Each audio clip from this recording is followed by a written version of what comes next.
The veteran took in an injured dog, but when he learned how it got hurt, his life changed forever. The Texas sun beat down mercilessly on the cracked asphalt of the park. Jake, his weathered face shaded by a worn baseball cap, shuffled along the path, his boots kicking up small dust clouds. The park was mostly deserted at this hour, the midday heat driving most folks indoors. He preferred it this way, the solitude a balm for the constant turmoil in his mind. Iraq. The word was a brand seared into his memory. The faces of fallen comrades, the deafening explosions, the ever-present fear. They haunted his waking hours and invaded his sleep. He'd come back physically whole, but the war had left deep scars on his soul. Rounding a bend in the path, Jake noticed a figure huddled beneath a sprawling oak tree. At first, he thought it was just a pile of discarded clothes, but then he saw a flash of movement. A dog, a magnificent German shepherd, lay sprawled on the ground, its coat matted with blood. Jake's heart clenched. He knew something was terribly wrong. He approached cautiously, his hand hovering over the butt of the .45 he always carried, a habit he couldn't shake even after all these years. "Easy there, fella," he murmured, his voice rough from disuse. The dog whimpered, its eyes filled with pain and fear. Jake knelt beside it, his trained eye assessing the damage. A deep gash ran along the dog's flank, and its left foreleg lay at an unnatural angle. "Looks like you've seen better days," Jake said softly, reaching out a tentative hand. The dog flinched but didn't snap. Jake took that as a good sign. He gently examined the wounds, his touch surprisingly gentle for a man who had known so much violence. "We need to get you out of this heat," he muttered, carefully scooping the dog into his arms. The dog was surprisingly heavy, its muscles taut even in its weakened state. Jake carried it towards his truck, his mind already racing with what he needed to do. He laid the dog gently in the truck bed, then drove towards his home, a small ranch house on the outskirts of Austin. He'd bought the place after returning from Iraq, hoping the quiet solitude would help him heal. It hadn't. But maybe, just maybe, this dog would. Back at the house, Jake set up a makeshift infirmary in his spare room. He cleaned and bandaged the dog's wounds, his movements efficient and practiced. He'd patched up his fair share of injuries in the war, both human and canine. This felt different, though. This wasn't about duty or survival. This was about compassion, about offering a lifeline to a creature in need. As he worked, he couldn't help but admire the dog's stoicism. It whimpered occasionally but never growled or tried to bite. Its eyes, a deep, soulful brown, followed Jake's every move with a quiet trust that touched him deeply. "You're a tough one, aren't you?" Jake said, stroking the dog's head. "What's your name, fella?" The dog thumped its tail weakly against the floor. "No collar," Jake noted. "Guess I'll have to give you one." He rummaged through a box of old belongings and found a sturdy leather collar. He fastened it around the dog's neck, then paused, considering. "Rex," he said finally. "That's your name now, Rex." Rex seemed fitting, a name that spoke of strength and resilience. Jake looked at the dog, its eyes closed now, its breathing shallow but steady. He felt a flicker of hope, a warmth spreading through his chest that he hadn't felt in years. Maybe, just maybe, this was the start of something good. The next morning, Jake awoke to the sound of whimpering. Rex, still groggy from the pain medication, was trying to stand, his injured leg trembling. "Whoa there, easy does it," Jake said, rushing to his side. He helped Rex settle back down, then checked his bandages. The bleeding had stopped, but the wounds were still raw. "You're gonna be all right, boy," Jake reassured him, his voice gruff but gentle. He fetched a bowl of water and held it to Rex's lips. The dog lapped gratefully, his tail giving a tentative wag. As Jake tended to Rex, his thoughts drifted back to the park. How had the dog ended up in such a state? He couldn't shake the feeling that there was more to the story. He decided to head back to the park, hoping to find some answers. The park was bustling with activity now, children playing on the swings, families picnicking under the trees. Jake scanned the area, his eyes searching for any clue. He spotted a woman sitting on a bench near the oak tree where he'd found Rex. She was middle-aged, with weathered features and kind eyes, a worn backpack at her feet. Something about her seemed familiar. He approached her tentatively. "Excuse me, ma'am," he began. "I was wondering if you might have seen anything unusual in the park yesterday. I found a dog, a German Shepherd, badly injured." The woman's eyes widened in recognition. "Oh, you found Rex," she exclaimed. "Thank goodness. I was so worried about him." Jake's heart leaped. "You know him?" "Know him?" The woman chuckled. "He's my guardian angel, that one. Name's Mary, by the way." Jake introduced himself, and Mary proceeded to tell him the story of how Rex had come to her rescue. She'd been sleeping under the oak tree when a group of young men approached, their faces masked, their intentions clearly malicious. Rex, who had been scavenging for scraps nearby, had sensed the danger and sprung to her defense. He'd fought them off bravely, but not without cost. The thugs had kicked and beaten him, leaving him with the injuries Jake had found. Jake listened, his anger growing with each word. He pictured those cowards attacking the defenseless dog, and a surge of protectiveness washed over him. He had to find those responsible. "Do you know who they were?" he asked, his voice tight with suppressed fury. Mary shook her head. "No, they were wearing masks, but I heard them talking about some kind of initiation. Some gang, I reckon." Jake felt a chill run down his spine. Gangs were a growing problem in Austin, their violence spilling over into the streets. He knew he had to be careful. "Thank you, Mary," he said, his voice filled with gratitude. "You've given me a lot to think about." He left the park, his mind churning. He had a new mission now, a purpose beyond his own demons. He would find those who had hurt Rex, and he would make them pay. But first, he had to take care of his new companion. Rex needed him, and Jake, perhaps for the first time since returning from Iraq, felt needed in return. The days that followed were a blur of activity. Jake, driven by a newfound sense of purpose, threw himself into caring for Rex. He cleaned and dressed the dog's wounds with meticulous care, ensuring he received the best possible veterinary attention. The vet confirmed a fractured foreleg, requiring a cast and strict rest. Despite the pain, Rex proved to be a model patient. He bore the discomfort with stoic resilience, his soulful brown eyes conveying a quiet gratitude that warmed Jake's heart. The bond between them deepened with each passing day, a silent understanding forged in shared vulnerability. But as the sun dipped below the horizon, casting long shadows across the Texas plains, Jake's own internal battles raged on. Night brought with it a resurgence of the demons he'd tried so hard to bury. The faces of fallen comrades, the screams of the wounded, the relentless chaos of war, they all came flooding back in vivid, terrifying detail. Sleep offered no escape. Nightmares plagued him, leaving him drenched in sweat, his heart pounding in his chest. He'd wake up gasping for air, the echoes of explosions ringing in his ears. He tried everything: therapy, medication, even drowning his sorrows in whiskey, but nothing seemed to work. One particularly harrowing night, Jake woke up from a nightmare, his body trembling, his mind reeling. He stumbled out of bed, desperate for a distraction from the horrors that haunted him. He found himself drawn to the spare room, where Rex lay sleeping peacefully. He sat beside the dog, his hand resting on Rex's bandaged leg. The warmth of the dog's fur, the steady rhythm of his breathing had a calming effect on Jake. He closed his eyes, focusing on the sensation of Rex's fur beneath his fingers, the gentle rise and fall of his chest. As he sat there, lost in the quiet intimacy of the moment, a sense of peace washed over him. The nightmares receded, replaced by a feeling of tranquility he hadn't experienced in years. He opened his eyes and looked at Rex, who was now awake, his tail thumping softly against the floor. "You're a good boy, Rex," Jake whispered, his voice thick with emotion. He leaned down and rested his forehead against Rex's, feeling a connection, a kinship that transcended words.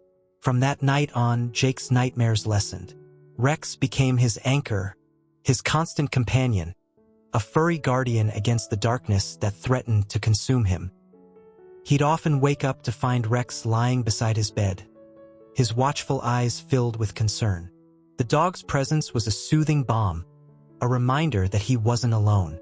As the days turned into weeks, Jake began to notice a change in himself. He was less irritable, less prone to outbursts. He started venturing out more, taking Rex for short walks in the park, enjoying the simple pleasures of life he'd long denied himself. He even struck up conversations with other dog owners, something he would have never done before. Rex was not just healing his physical wounds. He was mending his broken spirit. Jake was starting to feel alive again, and it was all thanks to the loyal dog who had stumbled into his life. With Rex by his side, Jake ventured out into the world more often. The park became their sanctuary, a place where Jake could shed the weight of his past and simply enjoy the present. He'd watch children playing, their laughter a welcome antidote to the grim memories that haunted him. He'd chat with other dog owners, sharing stories about their furry companions, finding common ground in their shared love for animals. One sunny afternoon, as Jake and Rex were enjoying their usual stroll through the park, they spotted a familiar figure sitting on a bench. It was Mary, her weathered face etched with a mix of weariness and resilience.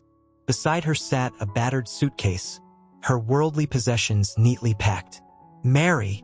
Jake called out, a genuine smile spreading across his face. Rex, recognizing his friend, bounded towards her, his tail wagging furiously.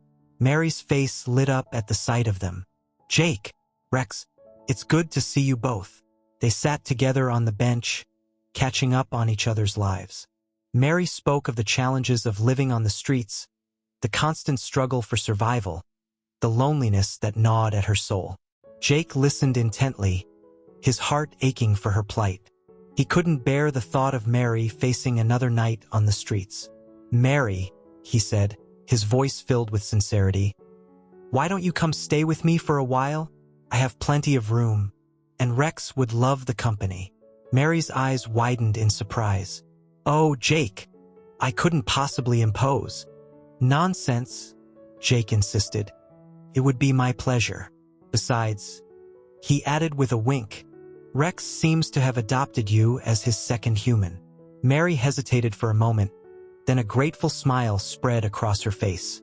"Well, if you're sure." "I'm sure," Jake said, his voice firm. "Come on, let's go home." And so, Mary became a part of Jake's life. She moved into the spare room, transforming it from a makeshift infirmary into a cozy haven. She helped with the chores, cooked delicious meals, and filled the house with laughter and warmth. Jake, in turn, found himself drawn to Mary's resilience and her unwavering optimism. She had faced hardships he couldn't even imagine, yet she never lost her spirit. She taught him the value of simple pleasures, the importance of human connection, the power of kindness in a world that often seemed cruel and unforgiving. Together, they formed an unlikely family, bound by their shared love for Rex and their mutual need for healing. Jake, Mary, and Rex, a veteran scarred by war, a woman weathered by life, and a dog who had brought them together. They were finding solace and strength in each other's company, forging a bond that would change their lives forever. Life at Jake's ranch house settled into a comfortable rhythm.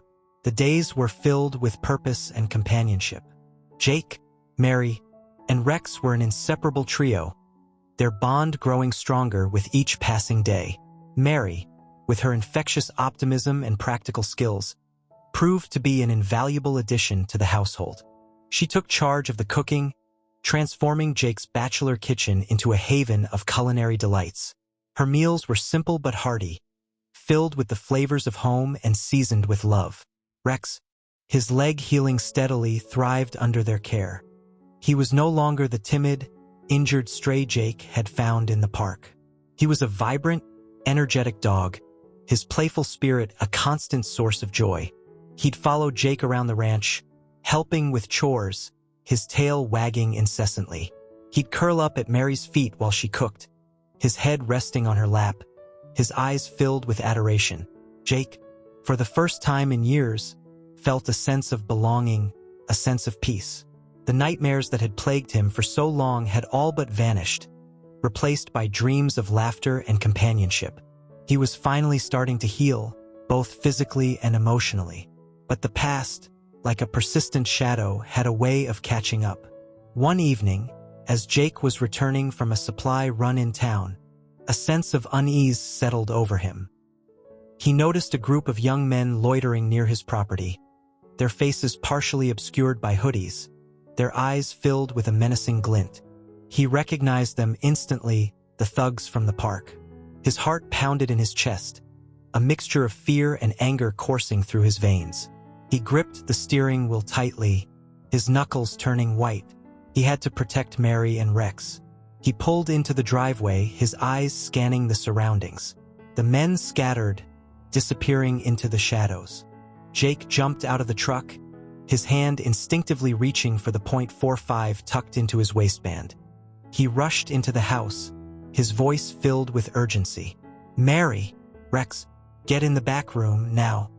Mary, startled by his tone, quickly ushered Rex into the spare room, locking the door behind them. Jake grabbed his rifle from the gun cabinet, his movements swift and practiced. He positioned himself by the window, his eyes scanning the darkness outside. The silence was broken by the sound of shattering glass. One of the thugs had thrown a rock through the living room window. Jake's grip tightened on the rifle. He wasn't going to let them hurt his family. A tense standoff ensued. Jake, his senses heightened, his instincts honed by years of combat, waited for the right moment. He knew he couldn't stay holed up in the house forever. He had to take the fight to them. With a burst of adrenaline, he flung open the front door and charged out, his rifle raised. The thugs, caught off guard, scattered once again. Jake pursued them, his footsteps echoing in the night.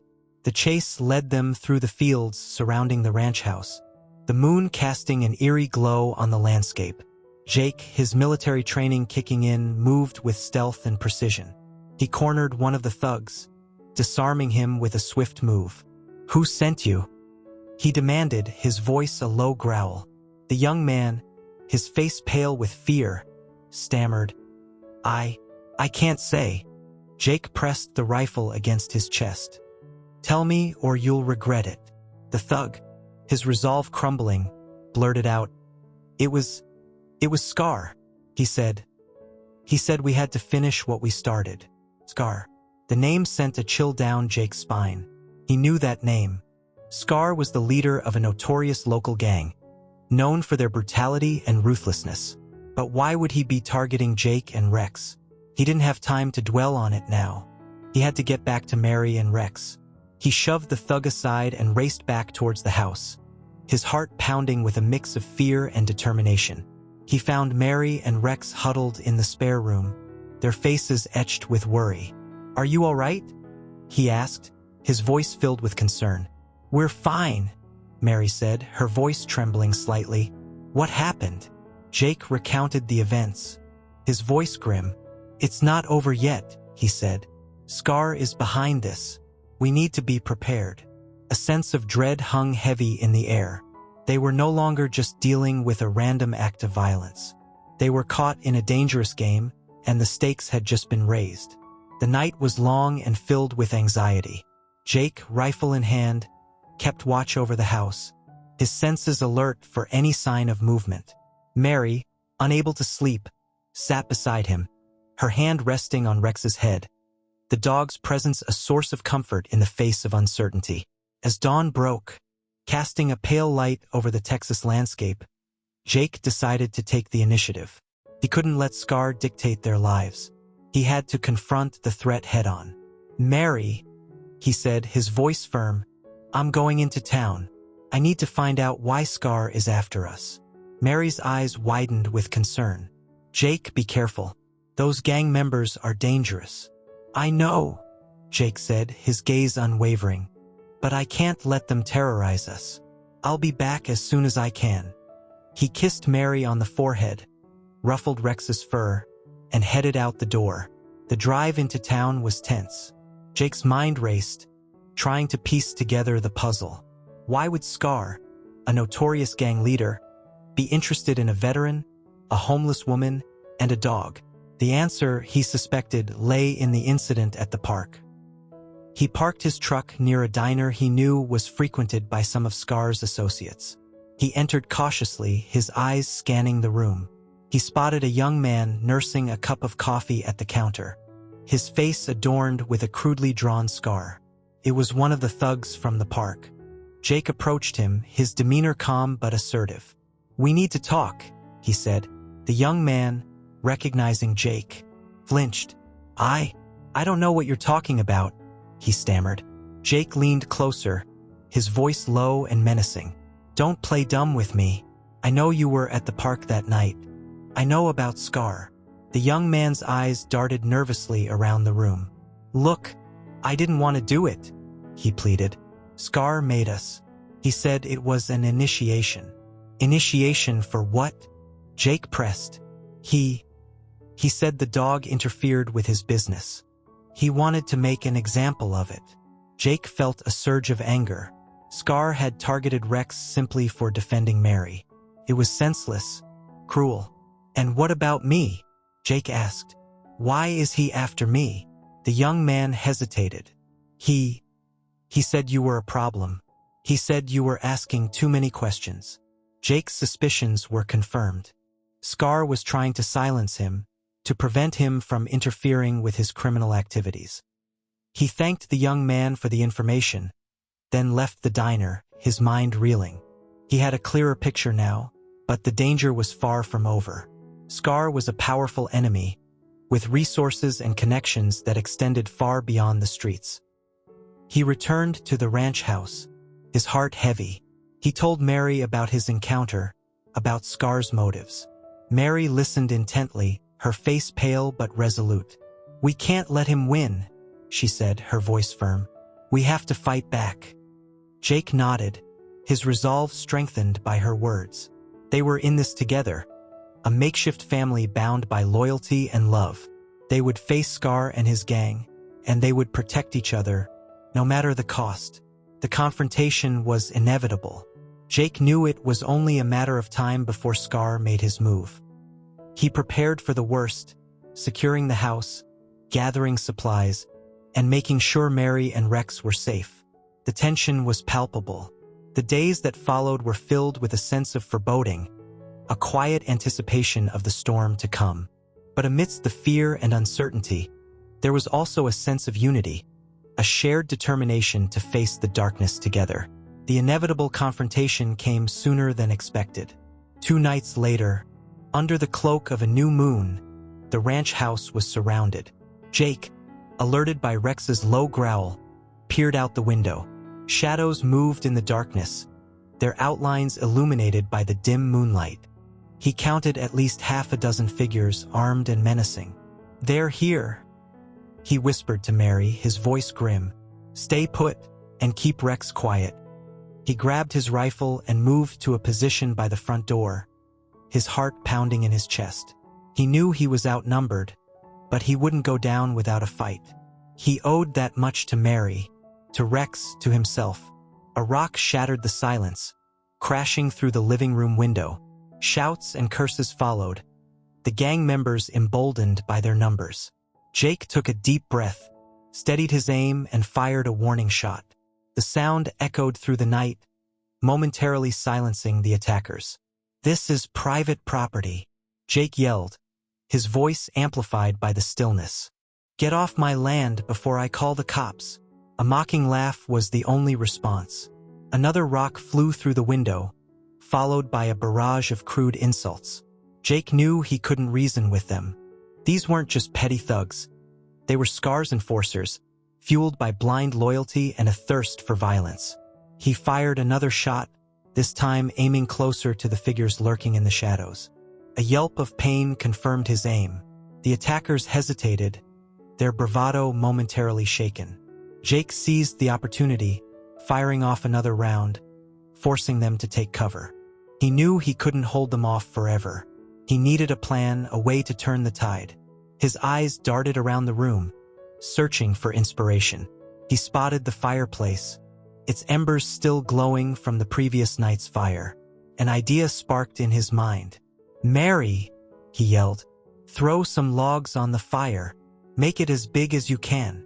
Mary, understanding his intent, sprang into action. She piled logs onto the fire, fanning the flames until they roared with renewed intensity. The room was bathed in an orange glow, the shadows dancing on the walls. Jake grabbed a kerosene lamp from the mantelpiece and hurled it towards the window. The lamp shattered on impact, the kerosene igniting in a fiery explosion. The flames quickly spread, engulfing the curtains and licking at the wooden frame. The attackers, startled by the sudden blaze, retreated from the house, their shouts turning to panicked cries. Jake, using the distraction to his advantage, slipped out the back door, his rifle at the ready. He circled around the house, taking up a position behind a large oak tree. He could see the attackers regrouping, their faces illuminated by the firelight. Scar, distinguishable by his distinctive scar, barked orders, his voice filled with rage. Jake took aim, his finger tightening on the trigger. He wasn't a killer, but he wouldn't hesitate to defend his home, his family. He fired a shot, the bullet whizzing past Scar's ear. The gang leader ducked, his eyes wide with surprise. Another shot rang out, this time from the direction of the house. Mary, armed with Jake's old hunting rifle, had joined the fight. Her shot found its mark, striking one of the attackers in the leg. He crumpled to the ground, his screams adding to the chaos. The attackers, caught between two fires, their leader injured, their morale shattered, finally broke ranks and fled. Jake and Mary emerged from their hiding places, their hearts pounding, their bodies trembling with adrenaline. They surveyed the scene, the fire still raging, the shadows receding into the night. Rex, sensing the danger had passed, bounded out of the house, barking excitedly. He ran to Jake and Mary, licking their faces, his tail wagging furiously. They embraced, the warmth of their hug a stark contrast to the violence that had just transpired. They had faced the darkness together, and they had emerged victorious. The scars of the battle, both physical and emotional, would linger, but their bond, forged in fire and tested by adversity, was stronger than ever.